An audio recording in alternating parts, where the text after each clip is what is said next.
bilse yani. Gerekmiş ne yapın ha? Gani fakire yandı bilse yani.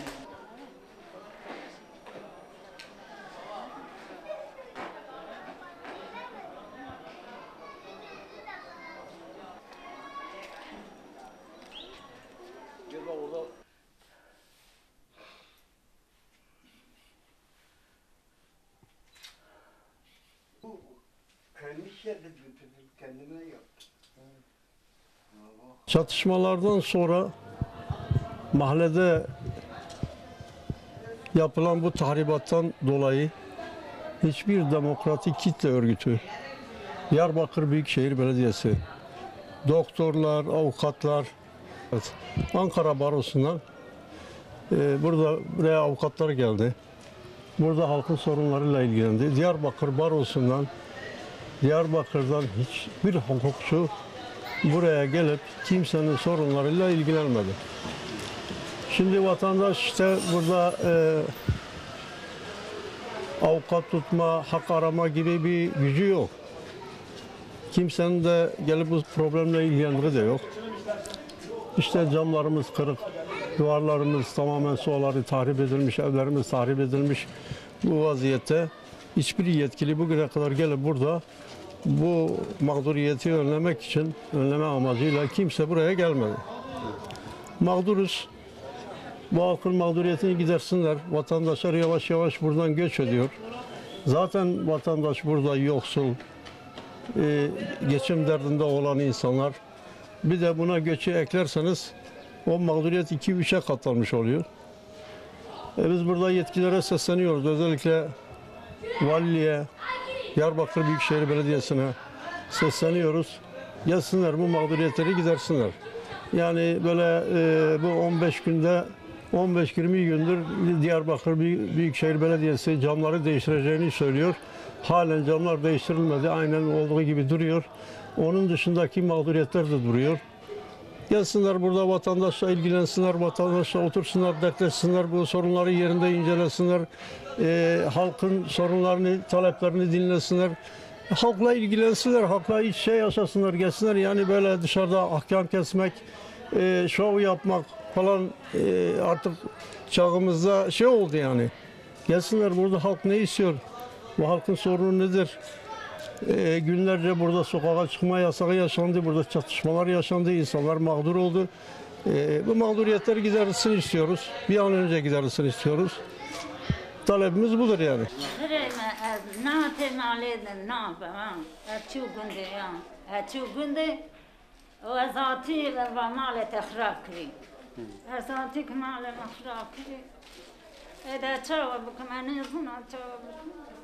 Nire üstüne kadar da sadece kadar yedek. O az niye fakire bilader rayda niye nasako çava bakın.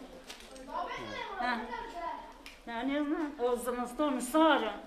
Ma sonra da ben kadar da bir de sonra. Asaba çava bakın. Olayı da biz duramadık.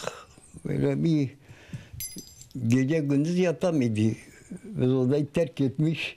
Gitmiş o araya. O araya gitti. Gelenini korktular. Onu gönderdiler. Ankaralıydır. Onu gönderdik Ankara'ya. Babanın evisinden oradaydı. Orayı gönderdik. Orada vallahi gece yatamıyordu. Gece yatma yok. Evden kurşun isabet ediyor muydu? Kurşun orada da şeydi. Cami olmasaydı bu gidiyordu, havaya gidiyordu. Allah'ı cami yanımızdaydı. Kurşun camiye de gidiyordu. Cami olmasaydı biz burada hep havaya uçuydu. Hep havaya uçuydu. Çatışma başladı. Burada ağır top sesleri gelirdi. Çok ağır top sesleriydi. Yani arada gönderdikleri top atışı yapılıyordu. Bu demin ömrümüzü kopardı ya. Yukarıdan taş maşlar başlarımıza geldi. Arka odada hepimiz bir oda sıçtık. Ondan sonra işte aşağı yukarı 200 saat bile bu top sesleri devam etti. 200 saatten sonra zırhlı sesleri geldi. Ondan sonra bu şekilde devam ediyor. Sonradan polisler gelip kapılarımızı kırdılar, içeri girdiler. Evlerin içine girdiler, kontrol ettiler. İlk gelen polis biraz şeydi, hakaret edici tavırda şeydi. Sonra da gelen polis ise daha mütevazi, mesela bir şekilde adam halimhaneye kaldı. Yani o ilk gelen biraz gadardı, ikinci gelen mütevaziydi. Ondan sonra bu şekilde. Psikolojisi özellikle bu küçüğü biraz korkuyordu. Anam vardır, yaşlı anam vardır. O fazla şey miydi yani işte çocuklar korkuyordular. Çok ağır top sesi seviyordu. Şimdi burada bir yerde can güvenliğimiz bir şey sayıldı. Can güvenliğimiz hiç yani ben sana söyleyeyim. Şimdi kendisi zırhın içerisinde ateş ediyordu. Biz burada ise savunmasız bir şekilde top sesi yani topların altında savunmasız bir şekilde bekliyorduk öyle. Yani Allah hakkımızda ne hakkımızdan hangisi hayırlıysa onu eylesin. Odur başka ne diyelim. İnşallah bu savaş biter.